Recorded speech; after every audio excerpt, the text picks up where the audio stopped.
Hello दोस्तों, स्वागत है आपका हमारे चैनल चैंपियन जैद पर। मैं हूं आपका दोस्त मोहम्मद जैद।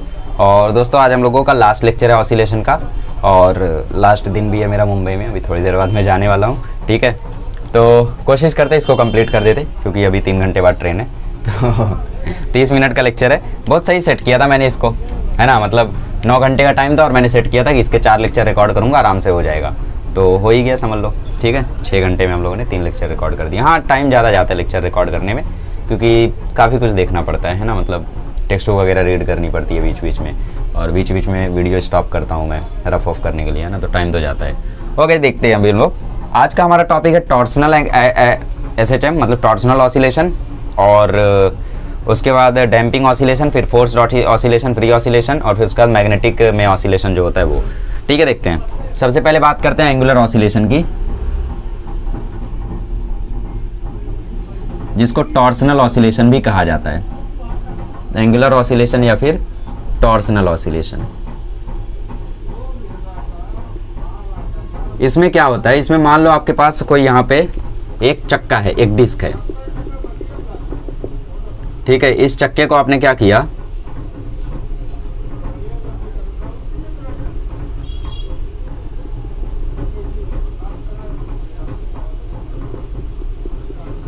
ठीक है। इस चक्के को आपने क्या किया, थीटा एंगल से घुमाया, और फिर थीटा एंगल से घुमाने के बाद आपने छोड़ दिया, और थीटा एंगल से घूमने के बाद जब ये छूटा तो अपने आप उसके बाद ये ऐसे कर रहा है, ऐसे कर रहा है, ऐसे कर रहा है, ऐसे कर रहा है, मतलब ऑसिलेशन चालू हो गई, ठीक है। मतलब होता है ना कभी कभी, जैसे आपके पास अगर कभी पॉलीथीन हो, ठीक है, वैसे तो अब बैन हो गई, तो अगर आपके पास पॉलीथीन हो तो पॉलीथीन को अगर आपने पहले कभी, अभी भी हो सकता है अगर आपको मिले, तो उसको करके देखना, ऐसे ऐसे ऐसे ऐसे ऐसे ऐसे ऐसे ऐसे बहुत ज़्यादा उसको घुमा देना, और जब आप उसको छोड़ोगे तो वो घूमने के बाद अपनी मेन पोजीशन पे आने के बाद दोबारा से घूम जाएगा और उल्टे डायरेक्शन में घूम जाएगा। फिर उसके बाद सीधा होगा, फिर सीधे डायरेक्शन में घूम जाएगा, फिर उल्टे डायरेक्शन में, फिर सीधे डायरेक्शन में। तो जो पॉलीथीन होगी वो बेसिकली मेन पोजीशन पे आने में टाइम लेगी। फिर मेन पोजीशन मतलब जो ओरिजिनल पोजीशन में आपने जब बैग पकड़ा था, पॉलीथीन बैग, उसको आपने ऐसे ऐसे ऐसे ऐसे घुमाया, फिर छोड़ दिया, फिर वो जब मेन पोजीशन पर आ गई, मतलब ओरिजिनल पोजीशन पर आ गई, तो वहाँ पे रुकेगी नहीं, वो उल्टे डायरेक्शन में अपने आप को बाइंड करने लगेगी, फिर रुकेगी, फिर ओरिजिनल पोजीशन में आएगी, फिर अपने डायरेक्शन को सीधे अपने आप को सीधे डायरेक्शन में बाइंड करने लगेगी। तो ये चलता रहेगा, ठीक है। तो इस केस में हमने क्या लगाया, हमने लगाया टॉर्क, क्योंकि यहाँ पे हम लोग सर्कुलर इफेक्ट की बात कर रहे हैं, है ना। तो हम लोगों ने इस केस में लगाया टॉर्क, और ये जो टॉर्क है ये किसके प्रोपोर्शनल होगा, ये प्रोपोर्शनल होगा माइनस थीटा के। क्यों? क्योंकि हम लोगों ने कितना ज़्यादा टॉर्क लगाया या कितना ज़्यादा उसमें थीटा आया, उस पर डिपेंड करेगा कि वो कितना ऑसिलेशन करेगा, है ना। तो टॉर्क किस पे डिपेंड करता है, थीटा पे, ठीक है। टॉर्क ही क्यों, क्योंकि हमें यहाँ पे सर्कुलर रोटेशनल इफेक्ट की बात करनी है, हमने इसको रोटेट किया है ना। तो टॉर्क इज इक्वल्स टू, इसमें आता है माइनस सी थीटा। सी होता है टॉर्सनल कांस्टेंट।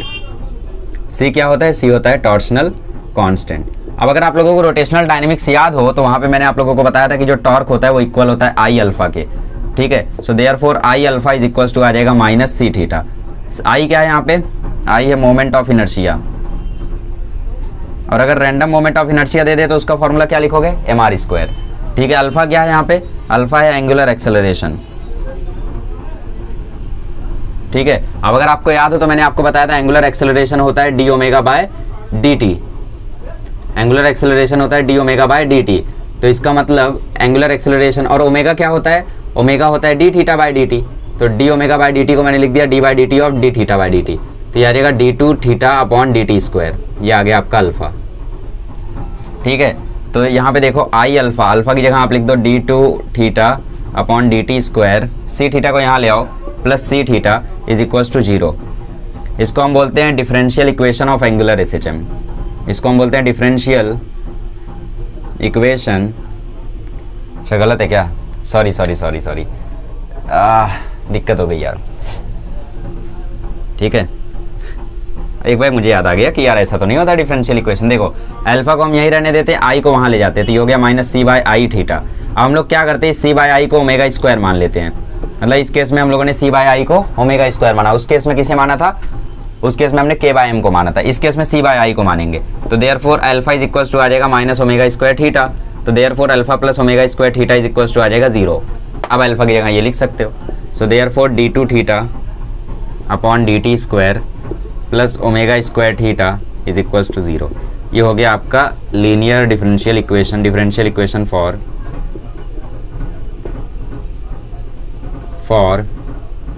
Angular SHM। ठीक है, तो आपको कभी कभी एंगुलर SHM का भी क्वेश्चन आ सकता है, तो इससे आप लोगों को ज़्यादा घबराने की ज़रूरत नहीं है, सिंपल होता है। ठीक है, d2 theta upon dt square plus omega square theta. Omega किसके इक्वल होता है? c/i के होता है इस केस में। अगर आपको कुछ ना याद आए तो क्या करो ना, डेरिवेशन शुरू कर दो। ये बस याद रखो कि टॉर्क डायरेक्टली प्रोपोर्शनल होता है माइनस थीटा के। डेरिवेशन शुरू कर दो और डेरिवेशन करते जाओ, एंड में आंसर तक पहुंचना ही है वो तो। ठीक है, तो इस तरीके से आप लोग इसको कर सकते हो। ओके, तो देख लो, इसको छाप लो और क्या ही कर सकते हैं। चलो अभी हम लोग निकालते हैं इसका टाइम पीरियड। ठीक है, अच्छा निकाल दें अभी। देखो omega square is equal to है c/i।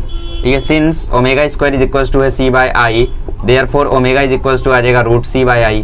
अब हमें पता है ओमेगा होता है 2π/t, तो 2π/t is equal to root c/i। तो इस c/i को जब यहाँ भेजोगे तो i/c हो जाएगा, तो टाइम पीरियड आ जाएगा 2π रूट i/c। ये होता है टाइम पीरियड।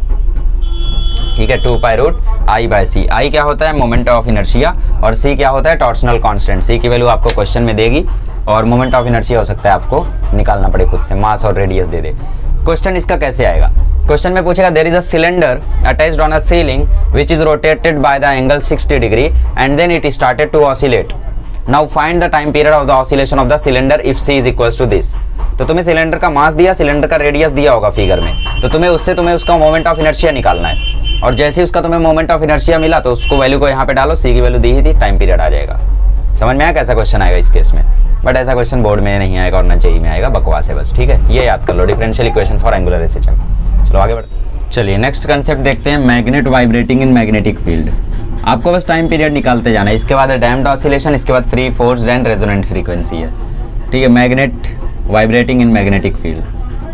ठीक है, मैग्नेट तड़प रहा है मैग्नेटिक फील्ड में, तो उसका टाइम पीरियड क्या आएगा? मतलब मैग्नेटिक फील्ड में अगर आप एक मैग्नेट को रख दो तो हो सकता है वो वाइब्रेट करे आगे पीछे आगे पीछे आगे पीछे, ये डायपोल मोमेंट के कारण, क्योंकि एक डायपोल मोमेंट यहाँ लग रहा है और एक डायपोल मोमेंट भी यहीं लग रहा है। तो ये वाला इधर खींच रहा है, ये वाला उधर खींच रहा है, ये वाला इधर, ये वाला इधर। ठीक है, तो इसके कारण मैग्नेट जो है वो ऐसे ऐसे ऐसे ऐसे कर रहा है, मतलब बेसिकली मैग्नेट ऐसे ऐसे ऐसे ऐसे हो रहा होगा। तो उस केस में वहाँ पे क्या लगेगा? ऑसिलेशन होगा। तो magnetic vibrating in magnetic field. तो मान लो हमारे पास यहाँ पे मैग्नेटिक फील्ड है नॉर्थ से साउथ। ठीक है, मैग्नेटिक फील्ड और क्लियर आपको समझ में आएगी जैसे जैसे आगे पढ़ाऊंगा मैं, इसी साल पढ़ाऊंगा, टेंशन मतलब 31 दिसंबर का वादा किया ना यार, फिर क्यों डाउट करते हो। और यहाँ पे कोई मैग्नेटिक फील्ड है और इसमें रखा हुआ है हमारा मैग्नेट। ठीक है, और ये मैग्नेट साउथ नॉर्थ। ठीक है, ये मैग्नेट क्या कर रहा है? वाइब्रेट कर रहा है, मतलब इसमें ऑसिलेशन हो रहा है। तो मैग्नेटिक फील्ड में जो टॉर्क होता है वो होता है mu b sine theta. B बच्चों क्या होता है? बी होता है मैग्नेटिक फील्ड। ठीक है, बी की वैल्यू तुम्हें दी रहेगी कि भाई बी की वैल्यू कितनी है, वो मैग्नेटिक फील्ड होती है, उसकी वैल्यू तुम्हें दी रहेगी। ठीक है, ठीक है। तो सिंस यहाँ पे जो थीटा है वो बहुत ही ज़्यादा छोटा है, क्योंकि अगर थीटा छोटा नहीं है तो ये मैग्नेट पूरा का पूरा पलट जाएगा, क्योंकि डाइपोल तो आप जानते हो ना कैसा लगता है। डाइपोल एक इधर से लगता है, एक ही हो सकता है इधर से लगे, है ना। तो अगर डाइपोल ऐसा लग रहा है और थीटा बहुत बड़ा है तो ये तो पलट देगा मैग्नेट को। लेकिन अगर मैग्नेट नहीं पलट रहा है तो इसका मतलब वहाँ पे जो थीटा है वो बहुत ही ज़्यादा छोटा है। ठीक है, इसलिए छोटी छोटी वाइब्रेशन हो रही है, वाइब्रेशन लिखा है ना यहाँ पे। तो sine theta is equivalent to theta, so therefore torque is equal to आ जाएगा म्यू बी थीटा। अच्छा, टॉर्क का हम लोग मोमेंट ऑफ इनर्शिया से रिलेशन जान ही चुके हैं, क्या होता है? आई अल्फा का। तो I alpha is equal to mu B theta, so therefore alpha is equal to आ जाएगा mu B theta upon I. ठीक है, ठीक है। अभी यहाँ पे हम लोग म्यू बी बाय आई को अज्यूम कर लेंगे omega square, so therefore alpha is equals to mu b upon I into theta.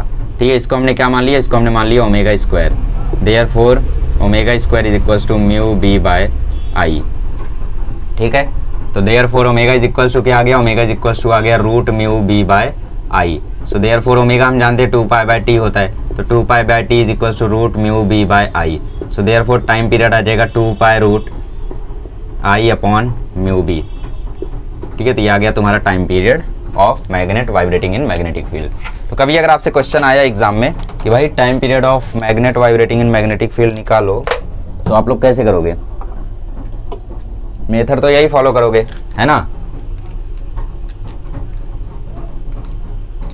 ठीक है, यही मेथड आप लोग फॉलो करोगे नॉर्मली और सॉल्व करते जाओगे। यहाँ से शुरू करना, आप लोग याद रखना कि डाइपोल मोमेंट में जो टॉर्क होता है वो होता है म्यू बी साइन थीटा, और उसके बाद धीरे धीरे धीरे धीरे सॉल्व करते जाना। इसमें कोई रट्टा मारना मत, क्योंकि रट्टा मारोगे कहाँ तक रट्टा मारोगे यार। अभी तक मैंने तुम्हें कम से कम 20 फॉर्मूले लिखा दिए होंगे, कहाँ तक रट्टा मारोगे बताओ? V max equal to omega याद करोगे या a equal to omega square a याद करोगे बताओ? वो भी गलत है, a max omega square a होता है। क्या क्या याद करोगे? तो रट्टा मत मारो, चीज़ों को बस समझते चलो, है ना। चलो आगे बढ़ते हैं और अभी हम लोग देखते हैं डैम्प्ड ऑसिलेशन क्या होता है। आइए अभी हम लोग डिस्कस करते हैं डैम्प्ड ऑसिलेशन के बारे में। ठीक है, डैम्प्ड ऑसिलेशन क्या होता है ये बस थ्योरेटिकली इंपॉर्टेंट है, बाकी इसमें आप लोगों को न्यूमेरिकल वगैरह कुछ भी नहीं आएगा, क्योंकि इसका न्यूमेरिकल वगैरह करना पॉसिबल नहीं है ना। मतलब जेई में तो है बट बोर्ड लेवल पे आप लोगों को फॉर्मूला ही इन्होंने डायरेक्ट दिया है, सॉल्यूशन ही नहीं बताया है। देखो बेसिकली सपोज यहाँ पे आपके पास कोई एक ब्लॉक है जो ऑसिलेशन कर रहा है, ठीक है, कोई एक ब्लॉक है जो यहाँ पे ऑसिलेशन कर रहा है मास m का, ठीक है, ये आराम से अपना ऑसिलेशन कर रहा है, अपनी मेन पोजीशन से ऑसिलेट कर रहा है। आपने क्या किया, आपने इसको थोड़ा सा फोर्स दे दिया और आपके उस थोड़े से फोर्स के कारण इसका जो ऑसिलेशन था वो डिस्टर्ब हो गया, ठीक है, मतलब इसका जो एम्पलीट्यूड था वो कम होने लगा, ठीक है। या फिर ऐसे समझ लो कि मैंने इसके नीचे एक और ब्लॉक लटका दिया, ठीक है, इसको बेसिकली हम नाम देते हैं वेन।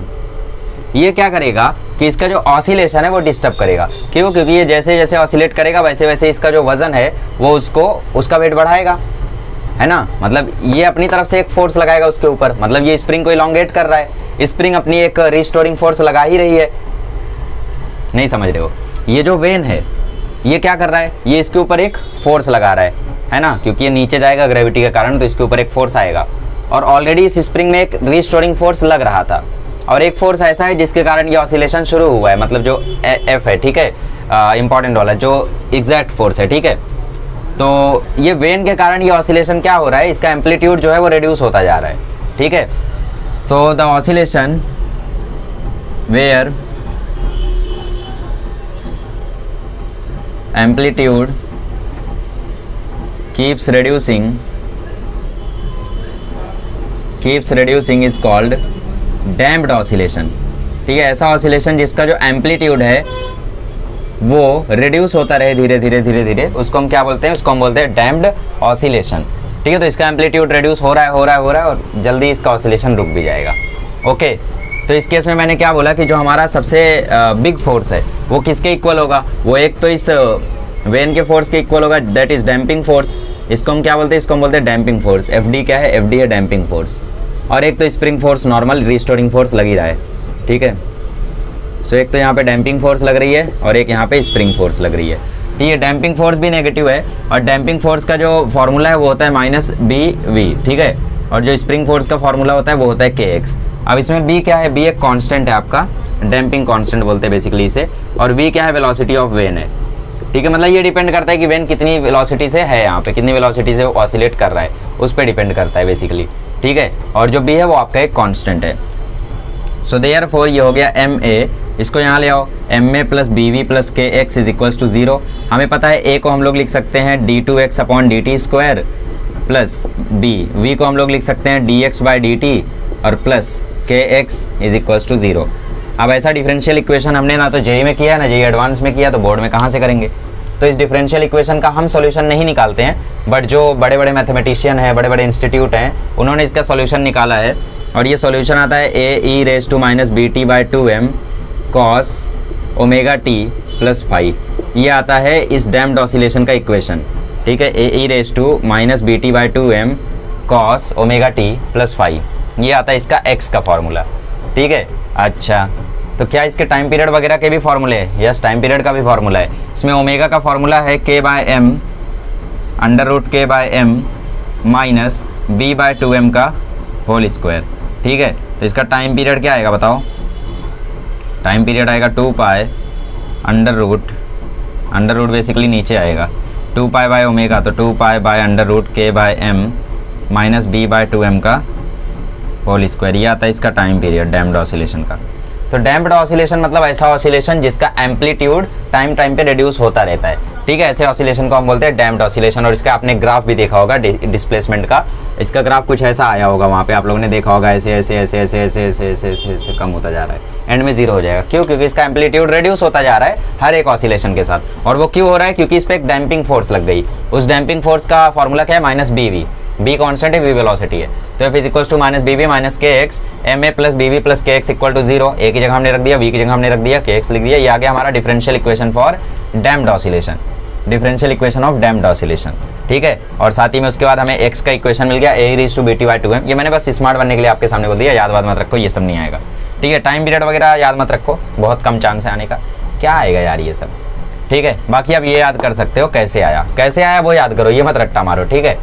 तो ये होता है हमारा totally damped oscillation. I hope आपको समझ में आया होगा, छोटा सा आइडिया है बस। डैम्प्ड ऑसिलेशन के ऊपर हमारे जेईई में 3 क्लासेस चली थी, समझ सकते हो, बट मैंने 5 मिनट में पढ़ाया क्योंकि कुछ पढ़ाया ही नहीं है, ये तो बस मैंने आपको थोड़ा सा समझा दिया है क्या होता है, बस वही इंट्रो। क्या मैंने आपको ABCD का A बता दिया बस डैम्प्ड ऑसिलेशन में, और कुछ नहीं बताया है, तो इतना आपके लिए मोर देन इनफ है। चलो आगे बढ़, चलिए अभी हम लोग लास्ट टॉपिक्स के ऊपर आते हैं, जो कि है फ्री ऑसिलेशन, फोर्स्ड ऑसिलेशन और रेजोनेंस।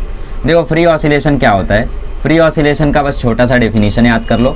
फ्री ऑसिलेशन मतलब जैसे आप लोग एक पेंडुलम के बॉब को लेकर गए और वहाँ से रिलीज कर दिया, तो फ्री ऑसिलेशन मतलब ऐसा ऑसिलेशन जिसमें जो ऑब्जेक्ट है वो अपनी नेचुरल फ्रीक्वेंसी पे ऑसिलेट करे, नेचुरल फ्रीक्वेंसी पे ऑसिलेट करे, उसे हम क्या बोलते हैं, उसे हम बोलते हैं फ्री ऑसिलेशन, ठीक है। उसका जो भी नॉर्मल नेचुरल फ्रीक्वेंसी है उसके ऊपर वो वाइब्रेट करे तो उसे हम बोलते हैं ऑसिलेट करे, उसे हम बोलते हैं फ्री ऑसिलेशन। फोर्स्ड ऑसिलेशन क्या होता है कि हम लोग कोई एक फोर्स लगा रहे हैं और उसके कारण उसे वाइब्रेट करवा रहे हैं, ठीक है। In this case we keep changing the frequency by applying external forces. We keep changing the frequency by applying forces. हम लोग क्या करते हैं, फोर्स अप्लाई करते रहते हैं, जिसके कारण हम अपनी मनचाही फ्रीक्वेंसी इसमें हासिल कर सकते हैं। हम चाहते हैं कि ऑब्जेक्ट जो है वो 1 सेकंड में 10 बार ऑसिलेट करे, तो हम लोग तेजी से उसको धक्का देते रहेंगे तो 10 बार ऑसिलेट करवा देंगे, हम चाहेंगे, ठीक है। हम चाहेंगे ऑब्जेक्ट एक ही बार ऑसिलेट करे 1 सेकंड में, तो हम उसको धीरे से फोर्स लगाएंगे या तो फोर्स लगा के उसको रोक देंगे। जैसे वो यहाँ से जा रहा है, बहुत तेजी से जा रहा है, हमने फोर्स लगा के उसको रोक दिया, तो बेसिकली इस केस में हम क्या करें, फोर्स्ड ऑसिलेशन करा रहे हैं। फोर्स्ड ऑसिलेशन मतलब सिर्फ छीना झपटी नहीं होती, फोर्स्ड ऑसिलेशन मतलब फोर्स लगाना। अब वो फोर्स पॉजिटिव वे में भी लगा सकते हो, नेगेटिव वे में भी लगा सकते हो, मतलब फ्रीक्वेंसी कम करने के लिए भी लगा सकते हो, फ्रीक्वेंसी बढ़ाने के लिए भी लगा सकते हो। तो हम लोग अपनी मनचाही फ्रीक्वेंसी इसमें हासिल कर सकते हैं एक्सटर्नल फोर्स लगा के, ठीक है। तो इसमें जो फ्रीक्वेंसी हम लोग बोलते हैं उसको बोलते हैं ड्राइवर फ्रीक्वेंसी, ठीक है। इसमें क्या आता है, इसमें आता है ड्राइवर फ्रीक्वेंसी, मतलब हम लोग जबरदस्ती जो फ्रीक्वेंसी हासिल कर रहे हैं उसे बोलते हैं ड्राइवर फ्रीक्वेंसी। नेचुरल फ्रीक्वेंसी फिर वो नहीं रह जाती, ठीक है। ड्राइवर फ्रीक्वेंसी, और फ्रीक्वेंसी का फॉर्मूला कई सारे लोग नहीं जानते। टाइम पीरियड का फॉर्मूला होता है 2π√L/g, तो फ्रीक्वेंसी का फॉर्मूला हो जाएगा 1/2π√g/L। ये होता है फ्रीक्वेंसी का फॉर्मूला, क्योंकि टाइम पीरियड का उल्टा होता है फ्रीक्वेंसी, तो बस उल्टा कर दिया मैंने, 2π को नीचे कर दिया, g को ऊपर कर दिया, L को नीचे कर दिया, हो गया। ये होता है फ्रीक्वेंसी का फॉर्मूला, ठीक है। तो फ्री ऑसिलेशन मतलब ऐसा ऑसिलेशन जिसमें ऑब्जेक्ट अपने ओन पे ऑसिलेट कर रहा हो, अपनी नेचुरल फ्रीक्वेंसी पे ऑसिलेट कर रहा हो। और फोर्स्ड ऑसिलेशन मतलब ऐसा ऑसिलेशन जिसमें हम एक्सटर्नल फोर्स लगा के ऑब्जेक्ट की फ्रीक्वेंसी अपने मनचाही फ्रीक्वेंसी हासिल कर रहे हो, ठीक है। और ऐसी फ्रीक्वेंसी को हम लोग ड्राइवर फ्रीक्वेंसी बोलते हैं या तो फोर्स्ड फ्रीक्वेंसी बोलते हैं, फोर्स्ड फ्रीक्वेंसी भी हम लोग इसी को बोलते हैं, ठीक है। अच्छा, अब एक आती है रेजोनेंट फ्रीक्वेंसी।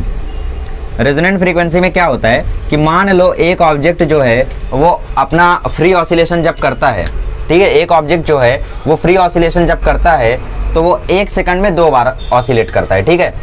और उसी ऑब्जेक्ट के ऊपर हमने फोर्स लगा के उसको 1 सेकंड में 2 बार ऑसिलेट करवा दिया, मतलब बेसिकली हमने उसकी नेचुरल फ्रीक्वेंसी से अपनी फोर्स फ्रीक्वेंसी को मैच करा दिया, ठीक है। मतलब उसकी जो नेचुरल फ्रीक्वेंसी थी, उसको हमने मैच करा दिया अपनी फोर्स फ्रीक्वेंसी से। तो ऐसी जब कंडीशन बन जाती है तो इस कंडीशन को हम बोलते हैं रेजोनेंट फ्रीक्वेंसी, ठीक है ना। अच्छा, रेजोनेंट फ्रीक्वेंसी नाम क्यों पड़ा, क्योंकि अगर कोई बोले कि भाई ये तो नेचुरल फ्रीक्वेंसी नहीं है, ये तो तुमने फोर्स लगा के किया है, तो तुम बोलोगे कि नहीं, नेचुरली भी ये 2 बार ही परफॉर्म करता है, तो इसको ना तो नेचुरल बोल सकते ना फोर्स बोल सकते, तो इसलिए हम लोगों ने रेजोनेंट फ्रीक्वेंसी नाम दिया, ये कहानी दी। तो फ्री ऑसिलेशन मतलब ऐसा ऑसिलेशन जिसमें ऑब्जेक्ट अपने ओन पे ऑसिलेट कर रहा हो और फ्रीक्वेंसी को उसके बोलते हैं नेचुरल फ्रीक्वेंसी। फोर्स्ड ऑसिलेशन मतलब ऐसा ऑसिलेशन जिसमें हम लोग अपनी मनचाही फ्रीक्वेंसी हासिल कर सकते हैं एक्सटर्नल फोर्सेज लगा के, तो इसे हम लोग फोर्स्ड फ्रीक्वेंसी बोलते हैं। और रेजोनेंट फ्रीक्वेंसी मतलब ऐसी कंडीशन जिसमें जो उसकी नेचुरल फ्रीक्वेंसी थी उसके इक्वल हमने कर दिया फोर्स्ड फ्रीक्वेंसी को, मतलब हमने फोर्स लगा के जब उसको ऑसिलेट करवाया तो उसकी फ्रीक्वेंसी सेम आई जब वो अपने ओन पे ऑसिलेट करता, उसके अपने ओन पे अगर वो ऑसिलेट करता है तो वो 1 सेकंड में अगर 2 बार ऑसिलेट करता और हमने फोर्स लगा के भी उसको 1 सेकंड में 2 बार ऑसिलेट करवाया, तो दोनों को हमने सेम कर दिया, तो इसलिए इस कंडीशन को हम बोलते हैं रेजोनेंट फ्रीक्वेंसी, ठीक है। आगे और भी चीज़ें आप लोग पढ़ोगे, सुपरपोजिशन ऑफ वेव में और पढ़ोगे रेजोनेंस कंडीशन के बारे में, फिर आप EMI में भी पढ़ोगे, ठीक है। तो इसी के साथ ये चैप्टर खत्म होता है। अभी एक एग्जांपल भी आपको दिया हुआ है कि pendulum A B C D लटके हुए हैं, तो जो ए है वो अपने ओन पे ऑसिलेट कर रहा है और उस ए की फोर्स के कारण बी सी डी जो है वो ए की फोर्स के कारण ऑसिलेट कर रहे हैं। तो बी सी डी जो है वो फोर्स्ड ऑसिलेशन कर रहे हैं और जो ए है वो अपना नेचुरल ऑसिलेशन कर रहा है, ठीक है, फ्री ऑसिलेशन कर रहा है। तो वो बस एक एग्जाम्पल है जो आप लोग रीड कर सकते हो, सिंपल है, ठीक है। चलिए इसी के साथ ये चैप्टर खत्म होता है। अब अगले लेक्चर में मिलेंगे तो सॉल्व करेंगे हम लोग न्यूमेरिकल्स, और अगर देख लूंगा मैं कोई पॉइंट छूटा हो तो उसको उसमें कवर कर दूंगा, ठीक है। चलिए मिलते हैं अगले चैप्टर में। Thank you so much.